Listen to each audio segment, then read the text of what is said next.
Hey, what's going on, guys? We are here on another episode of the Replay Podcast, where we talk about all things real estate, and we have a little fun while we're doing this. Today, I am honored. I have a good friend and a good real estate partner, Joel, who is a realtor here in town. Tell us a little bit about yourself, and Yeah, life's good. I'm glad you said good to both of those. It would have been rough if you'd been like, my good friend and an okay. And a decent realtor. Yeah. He's an okay friend, kind of. I've been in real estate about 5 years. Yeah. So, I got 3 daughters. I try to stay as in shape as I can. And I love it. So, just try to live life. So 5 years in real estate, but let's backtrack. Was it 14 years, 15 years? What were you doing before real estate? I had a small stint for about 2.5 years when I was in a sales position, sales executive position. But before that, I was actually a pastor for 14 years. That's what I want to talk about. Yeah. So, pastor, how was that? Like, how was that? That's like a loaded question. Like, what prompted your transition from From being a pastor into doing real estate? Exactly. Well, I mean, it's for me, it was twofold. One, I'll give you the kind of rougher part, is that I was just burnt out. Mm-hmm. Mm-hmm. That I wasn't healthy physically. I wasn't healthy mentally. I was taking on too much. And I was honestly, I wasn't even healthy spiritually at that point, because just everything in my life was imploding.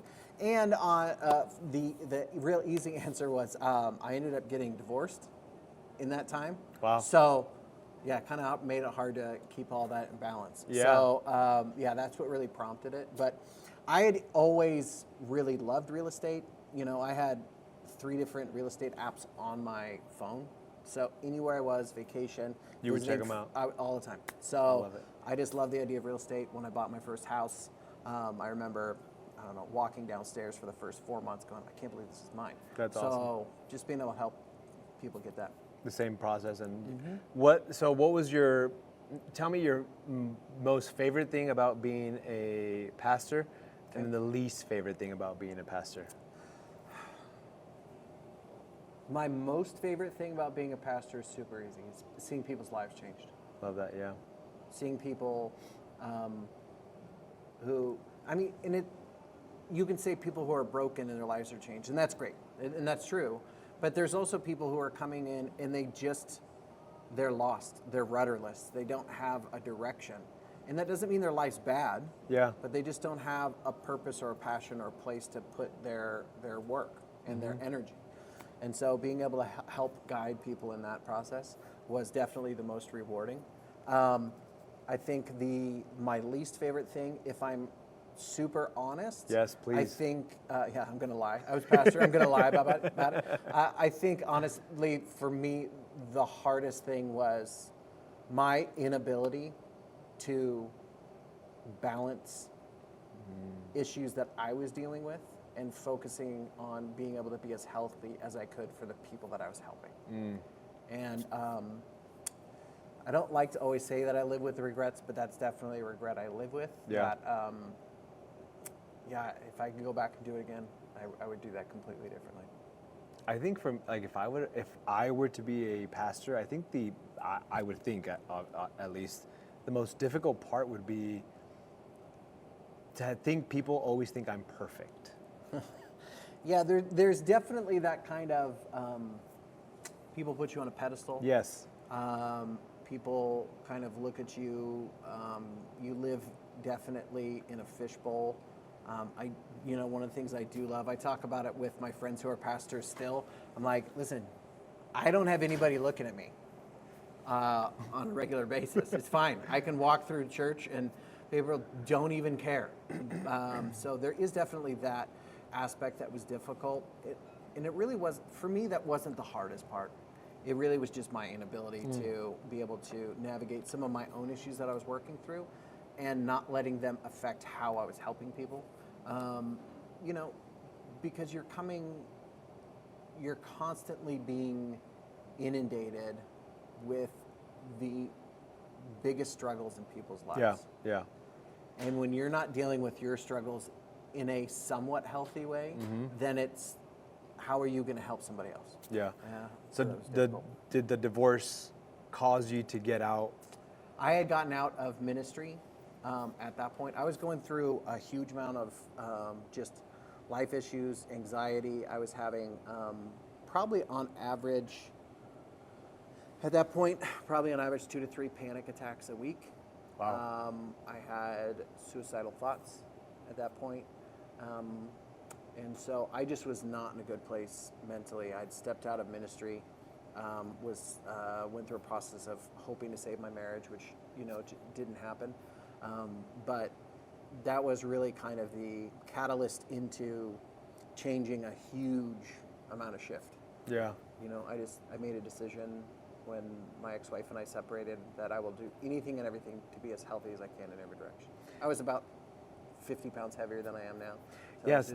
Talk to us about that transition. So you were fairly heavy, and I don't want to say you were fat, but... Oh, no.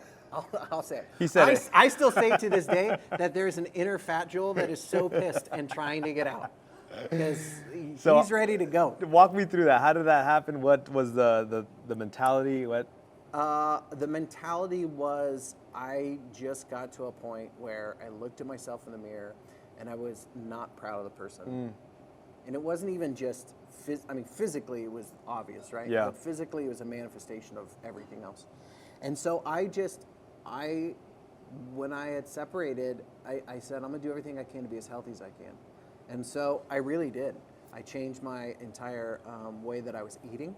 And I strictly did that. I changed my diet because I knew that for me, if I got back in the gym, I could drop the weight like that. Yep. And I'd done it several times, and I did that yo-yo thing, right?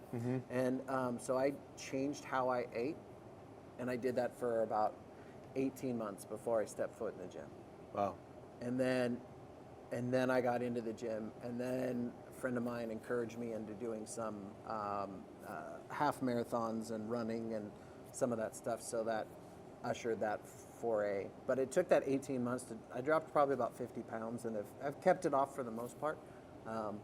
Fluctuate about 10 pounds or so, but yeah. Talk to me about, give me the cliff notes on preparing for the you're a triathlete, right? Triathlon? So triathlons, so that's been recent in the last 2 years. So yeah. I've done 14 half marathons, a full marathon, a handful of triathlons, like shorter sprint, which is just shorter distance, swim, bike, run, various different. And then I've done a half Ironman, which is a total of 70.1 miles.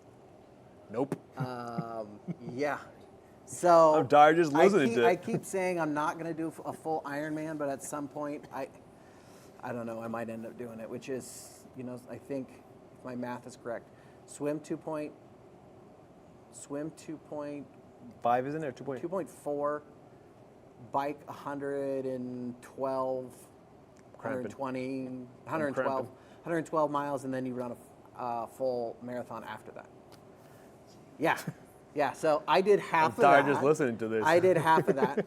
So I swam 1 point something miles, did 50 something miles on the bike, and then did a half marathon. So that was what I did last summer. I'm going to do it again this summer. Learned a lot of lessons on that. But it really comes down to making sure that I'm as prepared as I possibly can. Now that I am just north of 40. Let's go. I'm not there yet, but he is. As in, I'll go. Why are you saying let's? Jerk, you're still under 40. You're like, you go, old man. And so we, it's just, I have a couple people that do the same thing, encourage. I have a coach that I follow kind of a guideline with. I make sure that my eating's on point and prepared. The big thing for me at this point in stage is just to do everything I can to stay injury-free. So preventative stuff. Yeah. Stuff that I didn't have to do, stretching and ice baths and all the things just to make sure that my body's as and in as best shape as it can. You mean be. you're part of that fad, the ice bath fad and all that stuff? I was doing that 3 years ago. Before it was cool? Before it was good to be on social I did media, actually dude? ice baths. I took ice and I put it in a bath. Not the And tubs that are then- just and cold then I now? didn't get this like cold tub that cost $4,000, and I didn't have it next to my sauna. So, yeah, no. Or the sauna or the red room and Yeah. the infrared and all that stuff. Listen, they're not wrong in it. Yeah, but- yeah. But I was doing an actual ice bath Before it was cool. before it was cool. It's just because I was old and broken. Yeah, I'm getting there too. I'm there actually. Yeah. Who am I kidding? So how has the discipline of the triathlon and the training and the eating and all that stuff, how has that helped your business? Oh my gosh, exponentially. Yeah. So the thing that's interesting, I was talking with my partner in real estate the other day. When I am off on my eating and going to the gym, I find that it derails everything else. Mm-hmm. I'm more chaotic in business. I'm more chaotic with my daughters. I'm more chaotic in my personal life. My calendar is a complete mess. I don't know what's going on. So when I sync up the discipline of getting up at 5 o'clock in the morning to get whatever thing I need to do physically done, then it really lines up the rest of my day. And it's because I take 45 minutes to an hour and a half, completely clear my head, focused on whatever that physical activity is, and I get the junk out of it. So it's super important to me. And I know when I go through, a month or two where I'm not going to the gym consistently, You can feel my it. business doesn't go to crap, but it's just my organization of my business does, for sure. That's how I feel when I don't necessarily really work out anymore, but when I don't play soccer consistently, like 2 to 3 days a week, That's cute. I feel like lethargic. I feel like Totally. like lazy, and I don't have like the same energy as when I'm consistently You do, playing. and then you end up eating like crap. Yes. Which then just creates the next cycle, which is what? You sleep in and you don't do the next thing, and then you eat like crap, and then you feel like crap. Then you also sleep like And then- crap. Yeah, and so I mean, sleep like crap is 100%. I was up until 3:30 last night. No Oh, particular man. reason. Yeah, just nothing. up. Just Yeah. up. And I think back and I was like thinking of what I ate yesterday, and it was trash. Yeah. So, yeah. So changing gears a little bit now, you became a realtor. What happened? Like, how did you I want to become a realtor? Like, this is what I'm going to do. This is going to be my career. I want this. Yeah, so I had actually wanted that when I got divorced, but was in that process. So I needed to get through the divorce process. Yep. And so I was in that sales position, in that executive position. And so a friend of mine and I had actually been talking about going to school, getting our real estate licenses together, and kind of doing it together. And so we actually had a corporate meeting one morning, and they said, "Hey guys, thank you so much for your service. Oh shit! But Y'all fired. we are See you we are later." closing this office." This was, I want to say, in middle of June. We're closing this office at the end of August. And we're moving everything to our headquarters into Dallas. And so you can definitely apply for your same position there, which, listen, I have my kids here. I'm not going away from my 100%, kids, yeah. so I knew that was off. But they're like, if you stay through the end of August, you'll get some type of retention bonus, right? And so I literally looked at my buddy Aaron, and we were just both like, sign up. I literally do it. got on my office. I didn't even care at that point. Got on my office computer, signed up for classes, and we started, I think the next week, we started taking classes live to get our license. And so I was licensed, we closed in August, and I think I was licensed September 12th or something like that. Have you always been on a team? On a real estate team? No. Okay. I did the team thing at first at a very small brokerage that really had great people there that I learned a lot from, but didn't have a lot of organizational structure. Then I went and worked with a partner who was a veteran for a super long time, learned a great amount of what I want to be and not want to be, and stepped out of that. And had met a really good friend of mine who is works for an escrow company here. And I had an honest conversation with him. I said, "Hey man, here's where I'm at. this is where, you know my personality. He was the first person I ever met in real estate that said, Joel, you're going to make it. Yeah. Because the average is, I think it's like 80-something% fall out in 2 years. So he gave me that encouragement, and I just told him, I said, listen, man, I can go do the personal thing, or I can go on a team. What are 2 teams that you would suggest? And he had suggested a couple teams, and I only ended up interviewing with the one that I'm currently on. Met with the team leader and was like, literally had about a 10-minute conversation, and this is it. yeah, we've synced up. It just made sense. Oh yeah, 100%. A new realtor, do you recommend them joining a team or doing it on their own, trying to figure it out on their own? A new realtor trying to do it on their own is like a baby giraffe running the Kentucky Derby. That's a nice reference. Like, you can try. Yeah. And here's why.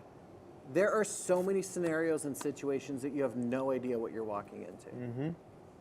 And yes, you want to get paid, but the question is, do you want to get paid today, or do you want to have a career 10 years from now? Yeah. And that's what I tell any agents that come on our team. It's like, you cannot think about right now. You have to think about this as the long game. And yes, you might look at your splits today on whatever team it is, and it's not favorable for you. When you bring a buyer that's your own personal friend and they want to take whatever split off of it and go to the team, right? And so, but I feel at like the that's sort of same like time- paying your dues, but right? Kind of like, it's not even paying your dues. It's like, I'm still on a team. I'm a veteran agent. And I can do, I do 20 to 30 deals a year. yeah. You know, and a good chunk of those, almost half of them last year were personal deals. Yeah. But at the same time, it's either I'm investing in myself, which means I'm investing in a company that is providing me additional leads and additional resources that would actually have to be an expense every month that I don't have to worry about. That's my opinion. That's what I've seen work really effectively. Whatever somebody does who's new or changing positions, the question is, are you willing to literally eat shit? If you are not willing to eat shit, you will never eat filet mignon. That's true. I ate shit. And yeah, that's, yeah. And listen, I don't want to be so vulgar, but that's literally the best way Yeah. to put it. Unless you're willing to pay your dues, unless you're willing to call FSBOs, unless you're willing to call expired leads, unless you're willing to do open houses consistently, unless you're willing to be on the phone 4 hours a day calling and have people yell at you and cuss at you and hang up on you and treat you like crap, unless you're willing to put in that hard work, you're never going to be able to get to a point where your company or in your business is, you have people saying, hey, Sally, you sold a house to her last year. She called me and told me that I need to use you as my realtor. You're never going to get that if you're not putting in the hard work today. That's true. So I want to touch on the interesting thing that not a lot of people know about you. Yes. Your other half. I'm divorced. No, your... Oh, my original other half. Yeah, your original other half. Yeah, so I actually have an identical twin. Dun, dun, dun. How is that? Do you guys both feel like when somebody's pinching you? Do you guys both feel like when you guys are taking shits? Like, how is that? Like, tell me about it, man. Yeah, so it's interesting. I'm a ginger and I'm an identical twin. The stats are just... And additionally, not only an identical twin, we're mirror twins. So What mirror is- twins wait. is I'm right-handed, he's left-handed. So like our characteristics are Wow. opposite, which is unique in and of itself. Yeah. People don't always think that we're identical twins when they see us together just because he's shorter than I am. I was kind of a dick growing up. I always called him the Danny DeVito. Oh my God. Of our Oh, friendship. I love this. The whole thing, listen, from what my parents told us when we were babies and we were inaudible, we would kind of have a yell or a scream or whatever that the other one would notice. I think that just is more, isn't because we're twins, it's because you have two children who are so around close, each other. yeah. Right? I always say that if I could feel his pain, we wouldn't have gotten in as many fights as we did. Yeah. It'd be pointless That's to true. punch him in the face and then feel it, right? So, it's interesting. It wasn't until I was 20, 21, and moved 2 states away that I actually had my own identity that was separate from my brother. Like the twin. Now, I love my brother to death, and, you know, we have our own personalities. There's a lot of similarities, yes. And he has things that are accentuated, and I have things that are accentuated, both for the good and the bad. He's a great guy, a great dad. And it's an interesting thing. I don't know any better. I always have a connection with one person who always has my back no matter what. I love that.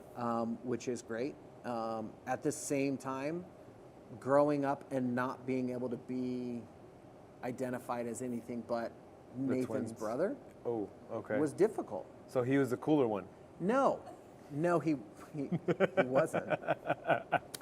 I'm just kidding. Yeah, but so Kind of. Nathan's like, so when you say Nathan's brother, what does that like mean? Because we're always a package. Yeah. We're always together. We're always like it. It wasn't like went to school together. We did the exact same sports together.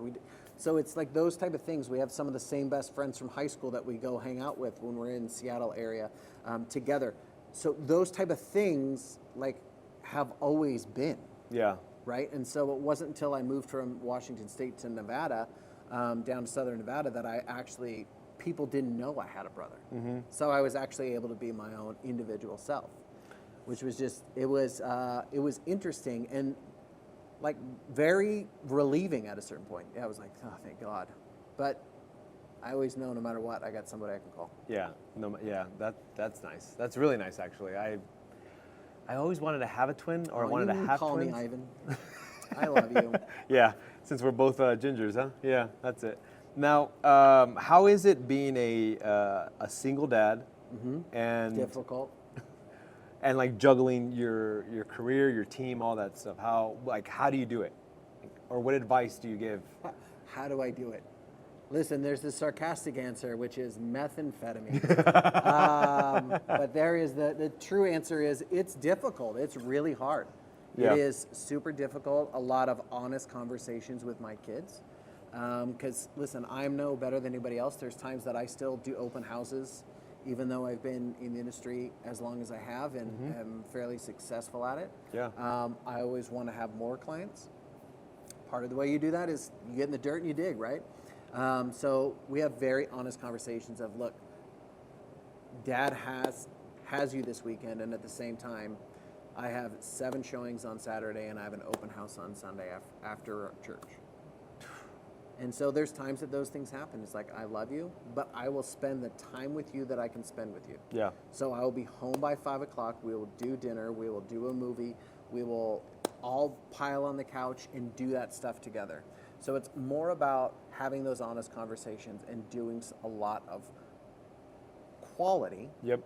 Versus just sitting around watching Netflix. Like the quantity, or like you guys are always together and doing stuff together and things like that. It's more intentional. Much more intentional. So, but it's still a difficult balance, right? Yeah. To kind of figure that out and make sure that their own, it's like trying to take them all on individual daddy-daughter dates. Yep. So it's not just a collective. Yeah. And so. Yeah. How do you do that? Like, do you say, hey guys, I'm taking. Yeah. Do you say I'm taking one of you guys out? It's just that simple. Yeah. It's like if there's something going on, it's like, hey, we'll do a quick small thing. And listen, for me, a daddy-daughter date it doesn't have to be a big production. I mean, I had one a couple weeks ago. It's like I picked up one of my kids from school, and quite literally, all we did was we drove by Dairy Queen on the way home, and both got an ice cream cone and shared that together. That's it. Because the other 2 weren't with us. I feel like it's also good because you guys get to have, whether it's a quick 5-minute conversation. Hey, how are you doing? Like, hey, what's going on with you? How's school? How are the boys? How Dead. That's how they are. How is it being a girl dad? Dude, I love it. Yeah. I love it. I mean, I genuinely do. I don't know what I would do if I had a son. Man, Maddie, see? Let's just be, let me be a boy dad. That's to my wife. I know. Stop it 2.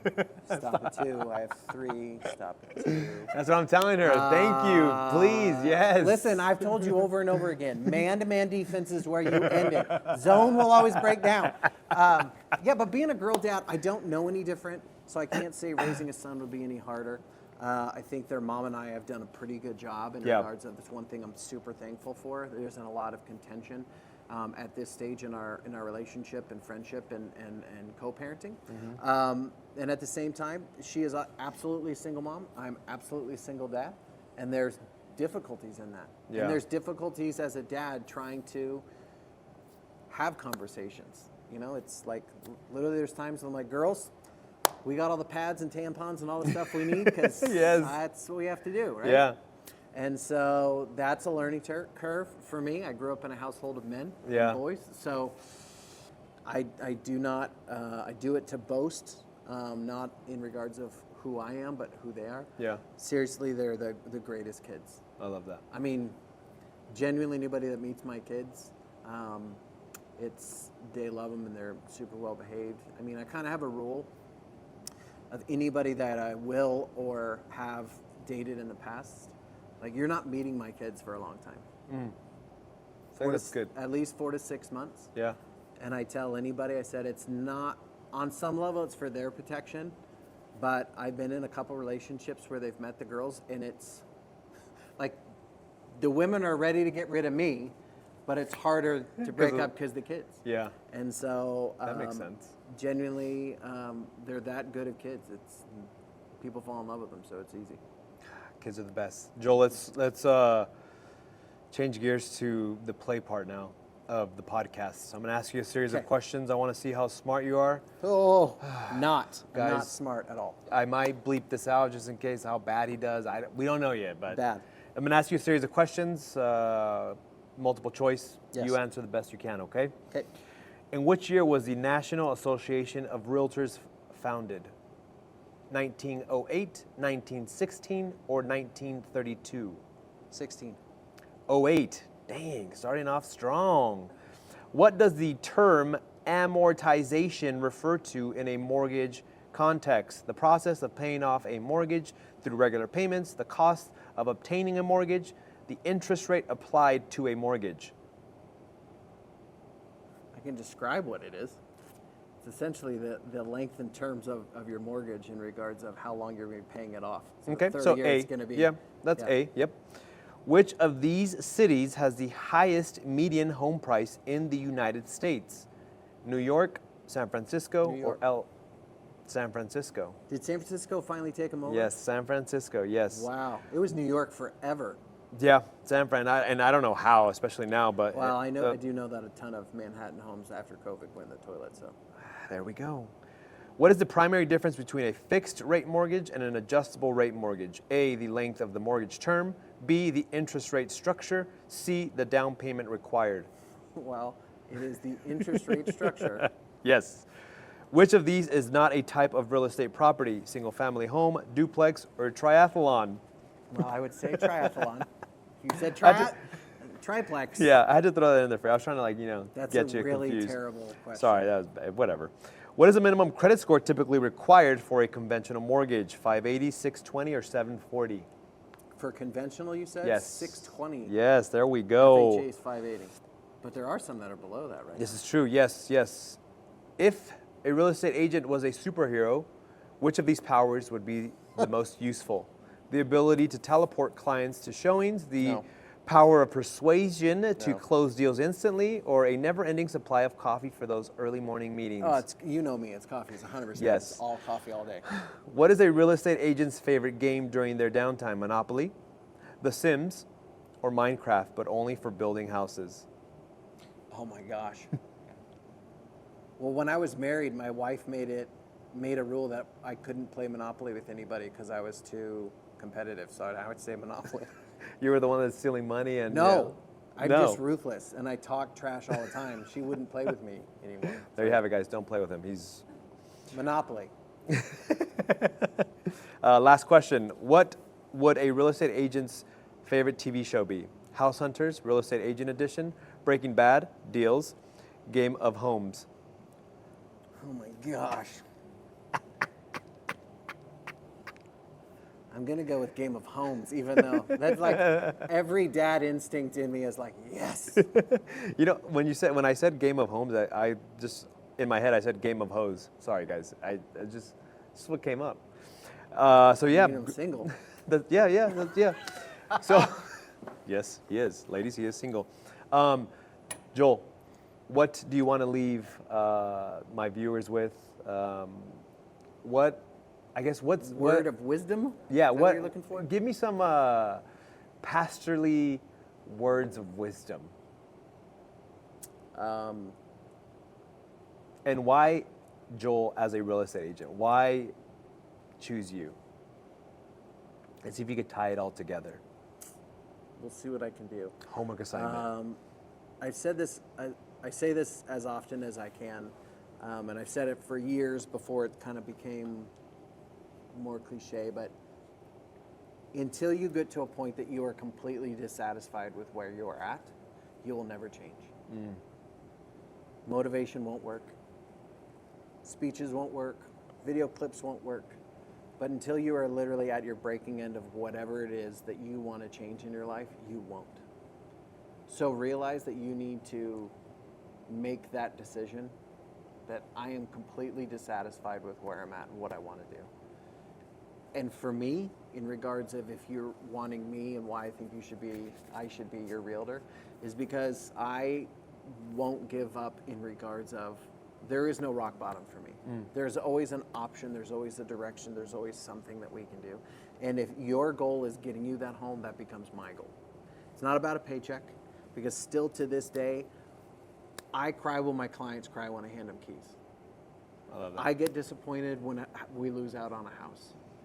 I'm just as passionate as they are. I always tell my clients, you fall in like with the house until you sign it and it's yours, and then we can fall in love with the house. Yes. But if I'm really honest, there's a lot of times I fall in love with the house that we end up missing out on, and I'm just as disappointed. That's the shitty part. Yeah. There you have it, ladies and gentlemen. Where can they find you on social media? Instagram, all that good stuff. Instagram, TikTok, Facebook. Facebook's Joel Adams. You can find me on Instagram at Ginger Real Estate LV. That's what it is. Ginger Real Estate LV. And then TikTok, I think, is the same. Same. Okay. Yeah. Awesome. Thank you so much. I appreciate it, Joel. Thanks for having me. This was fun. Guys, thank you so much for tuning in. If you find value or you think somebody needs to listen to this podcast, hit that share button and make sure to subscribe.